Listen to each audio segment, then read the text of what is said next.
All throughout myth from around the world, there are magical weapons of legendary power that over time just seem to fade away into the annals of history. Well, today I have for you 5 mythological weapons that were owned by real historical figures. And if you stay to the end, I've got a bonus one that you can actually go and physically see for yourself. So grab a drink, grab a seat. I've got a story for you.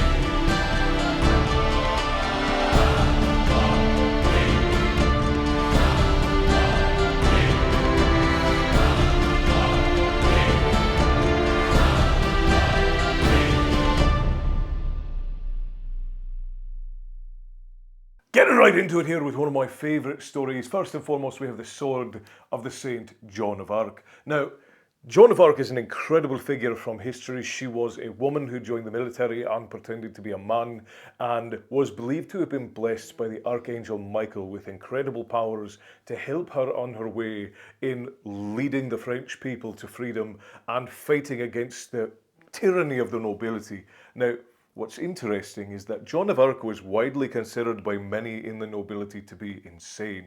She was often discredited as being maniacal in some way or another, and it's said that the Archangel Michael visited her and told her to dig in the mud behind the cathedral. Now, which one specifically they're talking about, we don't know, but it's said that as she dug in the mud, she found a legendary sword, the sword of Michael himself. And this is how she became known as the Sword Saint. Now, there are a couple of different names for the sword, but it's most commonly called the Sword of Michael or the Saint's Sword, which goes along with it being of the Sword Saint Joan of Arc. But it was the weapon that she used all throughout her military career, and after she was executed, it disappeared. Now, it's believed to still be in the basement of the Vatican, being kept far away from anyone who would fight for justice. But who knows? Let's move on to the second one. Next up on the list, we have probably the most famous sword on this list, and that is Excalibur, the sword of the legendary king and hero Arthur. Now, Arthur is a vague figure in British history, and a lot of people think that he is actually just a figure of myth, but there are some historians who believe that he was in fact a real man. Now, I don't believe that he was a king, and most historians don't think that he was either, but they do believe that he was a military leader, if he existed at all.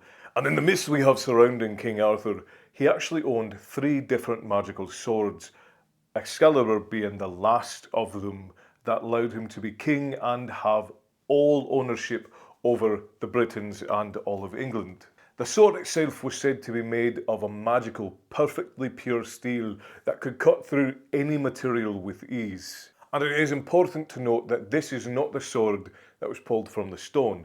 The stone sword was an entirely difficult magical sword that I believe I mentioned in this video here, but Excalibur was the one that was gifted to him by the Lady of the Lake after he was ordained to be king, not before he was king, after he was ordained to be king. So it's believed that after he was decided to be the leader of whatever it was he was the leader of, the Lady of the Lake came out and gave him this sword as a marker, as a symbol of his leadership over the people and his ability to lead. And as a result of those stories, Excalibur is probably well-known swords in all of history, to a point that it has been in thousands of films, books, stories, shows, all the way across the board. People know what Excalibur is, and they have for centuries.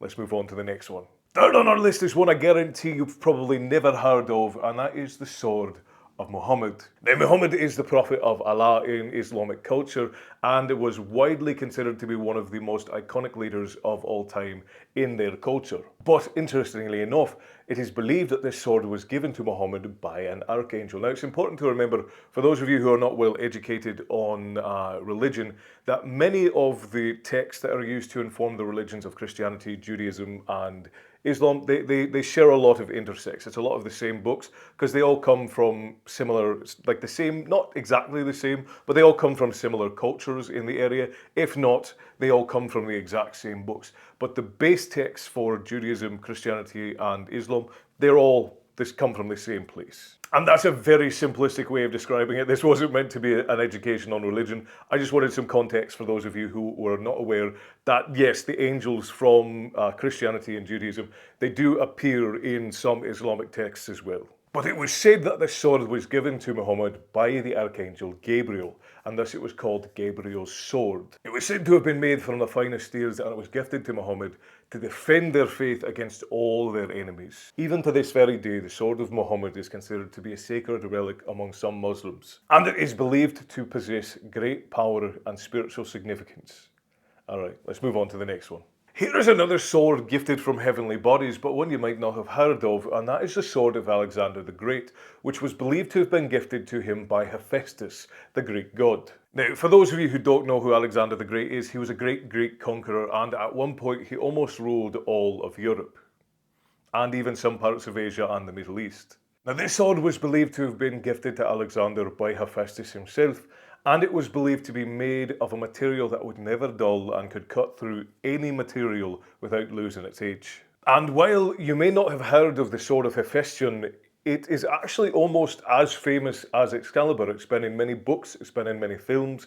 However, it doesn't seem to have the same cultural grab that Excalibur did for one reason or another, but it is considered to be widely one of the most powerful swords in all of Greek mythology, as well as being one of the most powerful swords in all of world history. With that said, let's move on to the next one, which is another one I guarantee you've never heard of. And that is the sword of David. Now, King David is a biblical king going back thousands of years. We're talking about probably 8,000 years ago was when David was king. And it was the legendary weapon that David wielded whilst he was king of Israel. Now, according to the legend, the sword was gifted to him directly by God, Yahweh. And the sword was said to give him exceptional superhuman strength and give him a direct spiritual connection to God. It was also said that after David's death, the sword was kept on display in throne rooms as a symbol of strength and pride for the Jewish people. And once again, until it disappeared into the annals of history, it was widely considered to be a sacred relic amongst the Jewish people. Alright, for those of you who have made it all the way here to the end, I actually have a bonus one for you. Now, this is one that you can actually technically go and see. The final sword on this list is Durendal. Durendal was the sword of the legendary paladin Roland, who was in service to Charlemagne. Now, if you don't know who Charlemagne is, you're going to have to look him up because this video is already getting long. But Roland was widely considered to be one of the most powerful paladins of all time, and Durendal was said to be able to cut through anything, to a point that there is actually a gap, there's like a crevor in some of the mountains in France, and it is called Roland's Gap, because it was believed to have been made by Roland's sword, Durendal. And the sword Durendal was, at Roland's death, cast into the side of a mountain. I'm going to see if I can pronounce this right. Rocamadour, I believe. I'll put the word up here because I'm pretty sure I'm not saying it right. But the sword is still embedded in the side of the cliff there, and you can still go and see it to this very day. And that sword was believed to be endowed with magical energy from ore pulled from the base of a magical tree. Now, whether or not it's the real sword or not is up for debate. Many locals believe that it was at some point replaced, and there are some historians who also believe this, but the sword, to the best of anyone's knowledge in the recent history, has never been removed and remains embedded in the side of the mountain for all to see. So if you want to Google it, you most certainly can, or if you live anywhere nearby, you can go and give yourself a look. These magical swords are just a few of many magical weapons throughout all of history that continue to tickle the mind for those who want to believe in mysticism and the more mythical possibilities of things that can happen throughout history. And there's something else that's still around to this very day that you can go and look at that sort of tickles the mind and the imaginations for the mysticisms around the world. And that is in this video here, where we talk about the prison supposedly below the Euphrates where demons and angels have been locked up. So why don't you go ahead, head over, take a look at that video, and I'll see you there. Stay bloodthirsty, my friends, and remember, all hail the Black Dragons. I'll see you next time.